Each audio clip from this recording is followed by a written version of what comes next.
नमस्कार, महाराष्ट्र समाचार न्यूज मध्ये आपल्या सर्वांचं स्वागत आहे। पाथरी येथे आमदार सईद खान यांच्या अध्यक्षतेखाली जनता दरबार संपन्न। पाथरी पंचायत समिती सभागृहात आज आमदार माननीय सईद खान यांच्या अध्यक्षतेखाली जनता दरबार आयोजित करण्यात आला। या उपक्रमाला तालुक्यातील विविध भागातील नागरिकांनी मोठ्या संख्येने उपस्थित राहून सहभाग नोंदवला। जनता दरबारात आमदार सईद खान यांनी नागरिकांशी प्रत्यक्ष संवाद साधत त्यांच्या समस्या आणि अडचणी जाणून घेतल्या।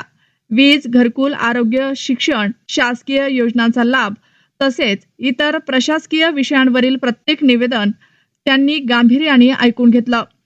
अनेक प्रश्नांवर संबंधित अधिकाऱ्यांना तात्काळ सूचना देऊन कार्यवाही करण्यात आली। उर्वरित प्रकरणे लवकरात लवकर निकाली काढण्याचे आश्वासनही आमदारांनी यावेळी दिले। यावेळी बोलताना आमदार सईद खान म्हणाले, जनता दरबार हा केवळ तक्रारी ऐकण्याचा उपक्रम नसून जनतेच्या विश्वासाला न्याय देण्याचे एक प्रभावी माध्यम आहे। प्रत्येक नागरिकाला न्याय, पारदर्शक प्रशासन आणि विकासाचा लाभ मिळावा यासाठी माझा सातत्यपूर्ण प्रयत्न कायम राहील। प्रतिनिधी परवेश शेख, परभणी।